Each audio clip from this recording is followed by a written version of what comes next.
my YouTube channel, Just Jazz. I'm Jasmine.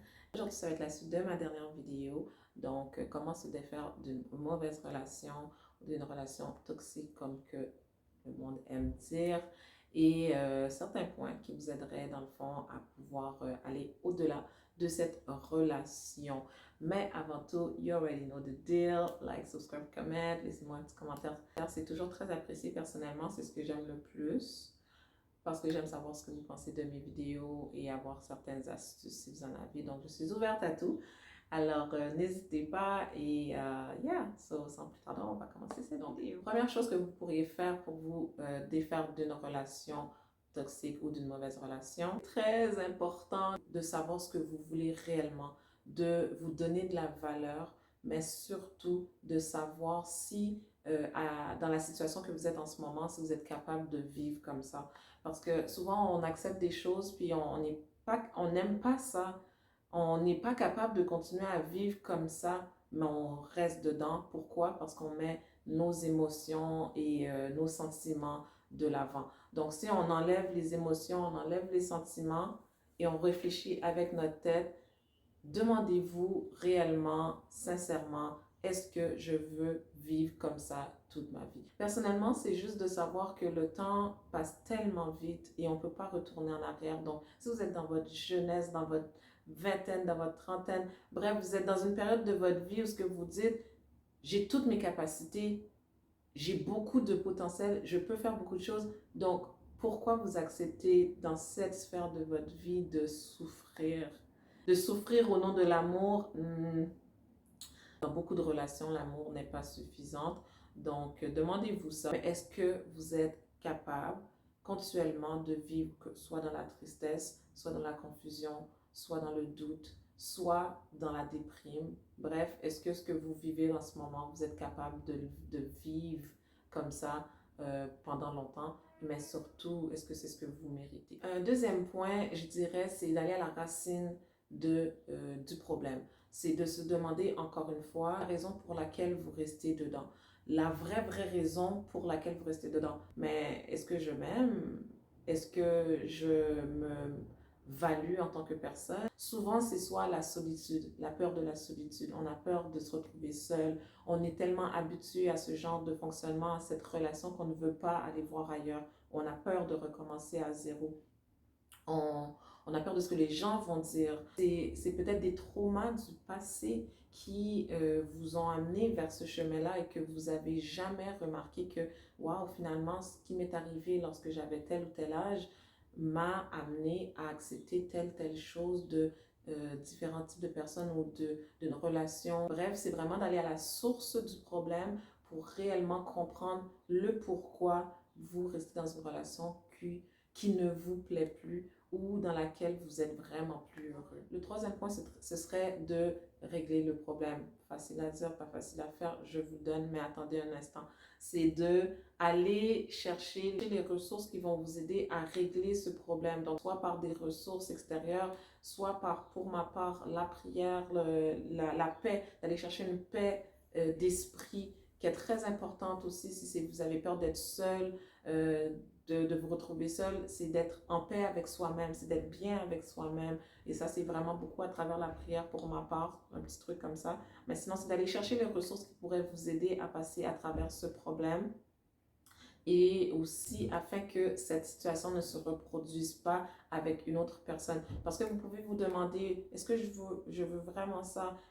Pourquoi je reste là? Vous pouvez vous demander toutes les questions possibles. Mais avant de recommencer ailleurs, c'est vraiment important de régler la situation, le pourquoi, d'aller chercher les ressources nécessaires est très important pour pas que ça se reproduise dans une autre relation. Le quatrième point, c'est de ne pas laisser la peur vous maintenir dans cette relation. Ne cherchez pas d'excuses parce que souvent, quand on est dans une relation comme ça, il y a des moments qu'on est joyeux, il y a des moments où la personne, on voit qu'elle fait des efforts, mais après ça, malheureusement, la roue tourne, les choses recommencent, c'est toujours la même histoire, si on peut dire, et finalement, vous vous redemandez, mais pourquoi je suis restée dedans?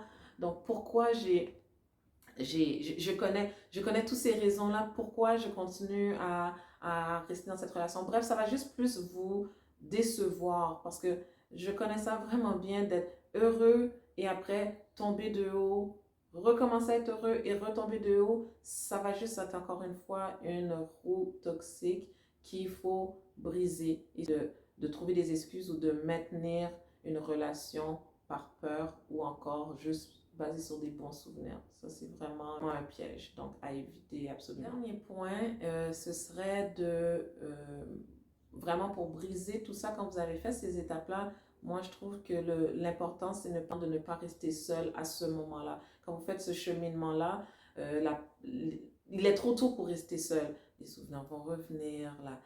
C'est un piège. Donc, il est très important de vous recentrer sur vous, oui, qui est très important de vous reconnecter, savoir qui vous êtes, vous redécouvrir et aussi de partager des bons moments avec d'autres personnes qui vous connaissent, qui vous aiment, qui vous font rire, qui vous valorise, qui vous fait sentir vraiment apprécié, qui vous sort d'une routine que vous avez l'habitude d'être et d'avoir une autre routine beaucoup plus positive pour vous donner de l'espoir. L'espoir que les choses peuvent changer, l'espoir que cette routine que vous aviez auparavant qui est toxique ou qui n'est pas bon, qui n'était pas bon pour vous, ce n'est pas, votre vie ne se résume pas à ça. Et c'est très important de pouvoir voir d'autres personnes qui amènent une énergie différente parce que tout le monde est différent. Quand on est toujours avec la même personne, puis qu'elle nous amène un type fixe d'énergie, c'est vraiment intéressant de voir